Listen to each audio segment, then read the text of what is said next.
Salutations et paix dans le nom de Yahushua, notre Messie. Bienvenue dans cette vidéo qui porte sur Colossiens chapitre 2 verset 16.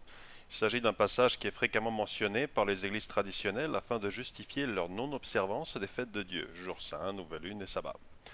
Nous allons dans cette étude donc analyser le contexte des écrits de Paul et isoler plusieurs informations qui nous aideront à avoir une compréhension correcte de ce qu'il a écrit. Nous lisons dans Colossiens 2, 16 et 17. « Que personne donc ne vous juge au sujet du manger ou du boire, ou au sujet d'une fête, d'une nouvelle lune ou des sabbats.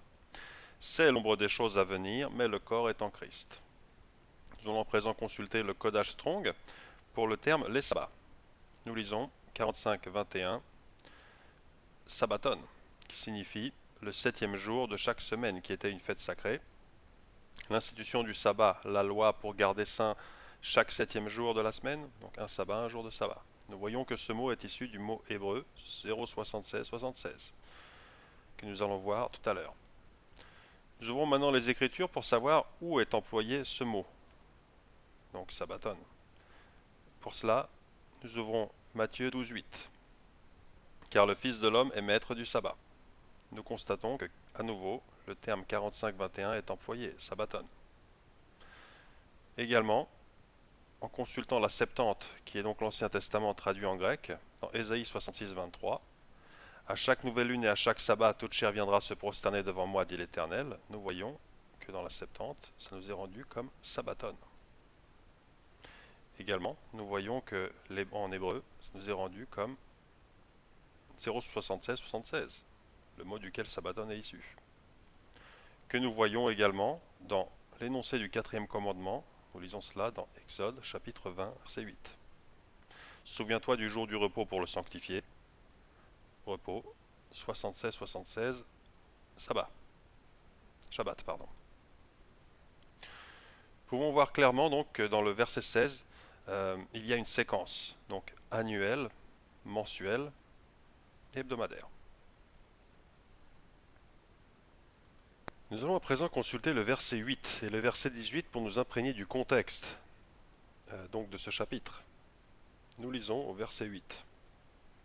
« Prenez garde que personne ne fasse de vous sa proie par la philosophie et par une vaine tromperie, s'appuyant sur la tradition des hommes, sur les rudiments du monde et non sur Christ. » Nous consultons à nouveau le codage Strong pour deux termes, philosophie et rudiment. Nous lisons 53-85, Philosophia. Donc, utilisé pour l'ardeur et la compétence dans tout art ou science, toute branche de la connaissance, utilisé une fois dans le Nouveau Testament pour théologie, ou plutôt théosophie, de certains ascètes chrétiens juifs qui s'occupaient par des questions spéculatives et raffinées sur la nature, les catégories des anges dans le rituel de la loi mosaïque et les règlements de la vie juive concernant la vie pratique. Retenons bien ce point, ascètes chrétiens juifs qui s'occupaient par des questions spéculatives et raffinées sur la nature, les catégories des anges dans le rituel de la loi mosaïque. La loi mosaïque le servait de support pour cela. Nous allons à présent consulter le terme rudiment. 47-47, stoikéon. Entre autres, nous voyons les éléments d'où toutes choses sont venues, la matière qui fait l'univers, ou les corps célestes, soit comme part des cieux, ou, comme d'autres pensent, parce qu'en eux, les éléments de l'homme, la vie et le destin sont censés résider. Ils sont censés résider où?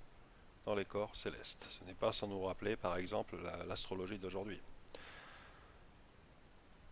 Nous voyons que cela nous est confirmé dans le verset 18, où il est écrit « Qu'aucun homme, sous une apparence d'humilité ou par un culte des anges, ne vous ravisse à son gré le prix de la course, tandis qu'il s'abandonne à ses visions et qu'il est enflé d'un vain orgueil par ses pensées charnelles. » Bien, à ce sujet-là, nous allons consulter donc deux écrits qui peuvent nous inspirer, qui peuvent nous apporter une information importante sur le contexte historique. Nous lisons donc de Samuel Bakioki du livre From Sabbath to Sunday, page 282. On peut noter que les superstitions astrales n'étaient pas florissantes seulement dans le milieu hellénistique, mais aussi dans le monde juif. Ainsi, la communauté de Qumran spéculait sur les relations existant entre les anges, les étoiles et l'observance des temps sacrés. La secte judéo-chrétienne des El Chassites, qui a vécu en sang de l'ère courante, fournit un autre exemple sur l'influence des vénérations astrales sur l'observance du sabbat.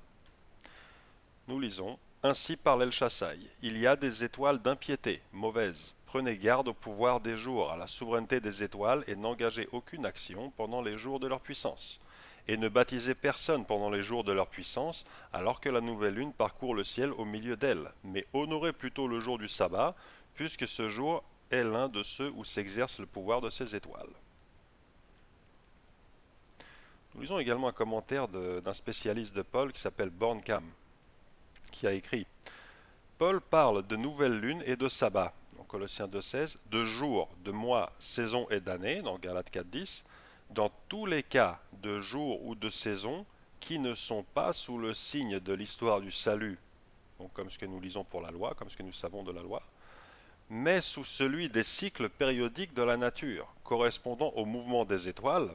Ainsi donc les stoicheia tohu kosmou, éléments de l'univers, prennent toute leur signification.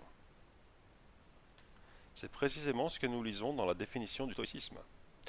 On peut résumer cette doctrine à l'idée qu'il faut vivre en accord avec la nature et la raison pour atteindre la sagesse et le bonheur, tiré de Wikipédia. Donc à présent, quand nous lisons le verset 18, qu'aucun homme sous une apparence d'humilité et par un culte des anges ne vous ravisse, nous voyons là qu'il ne s'agit aucunement de la loi de Dieu. La loi de Dieu interdit ce genre de pratique. Nous lisons cela dans Deutéronome, chapitre 17, versets 2 à 5. Il se trouvera peut-être au milieu de toi, dans l'une des villes que l'Éternel ton Dieu te donne, un homme ou une femme faisant ce qui est mal aux yeux de l'Éternel ton Dieu, et transgressant son alliance, allant auprès d'autres dieux pour les servir, se prosterner devant eux, après le soleil, la lune ou toute l'armée des cieux. Ce n'est point là ce que j'ai commandé. Donc dans le soleil, la lune et toute l'armée des cieux, nous pouvons voir les étoiles, les anges, etc. Alors tu feras venir à tes portes l'homme ou la femme qui sera coupable de cette mauvaise action, et tu lapideras ou puniras de mort cet homme ou cette femme. Donc à présent,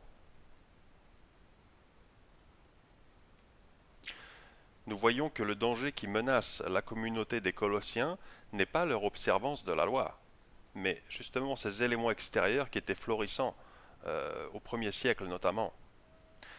Nous pouvons voir la confirmation de cela dans Colossiens chapitre 4 verset 12.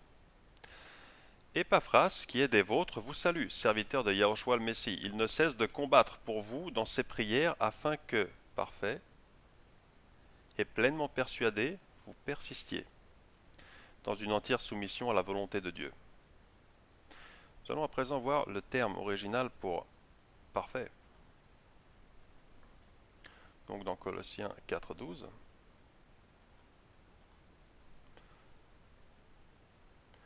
Nous lisons 50-46. Teleios.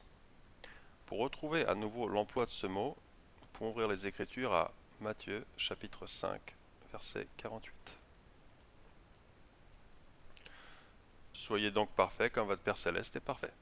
Pour parfait, à nouveau, nous voyons Teleios. En consultant le chapitre 5, nous voyons que Yahushua parle entre autres de la loi de Dieu et des commandements. Ne croyez pas que je sois venu pour abolir la loi ou les prophètes. Je suis venu non pour abolir, mais pour accomplir. Verset 19. Celui donc qui supprimera l'un de ces plus petits commandements et qui enseignera aux hommes à faire de même sera appelé le plus petit dans le royaume des cieux, etc. Voyons. À nouveau. Vous avez entendu qu'il a été dit aux anciens, tu ne tueras point, mais celui qui tuera mérite d'être puni par les juges, etc., etc. Tout ça pour arriver au verset 48 où il dit, soyez donc parfaits, comme votre Père Céleste est parfait. Ce n'est pas sans nous rappeler la parole de l'Éternel que nous lisons dans Lévitique 19.2. Parle à toute l'assemblée des enfants d'Israël et tu leur diras, soyez saints car je suis saint, moi l'Éternel votre Dieu. Par conséquent, nous voyons que dans Colossiens chapitre 4, verset 12, Paul dit que ces gens, les Colossiens, sont parfaits et qu'il faut juste qu'ils persistent là-dedans, à être soumis donc totalement à la volonté de Dieu, qui, comme nous le savons, de Matthieu 7, 23, consiste à garder ses commandements et ne pas se laisser influencer par ses courants extérieurs.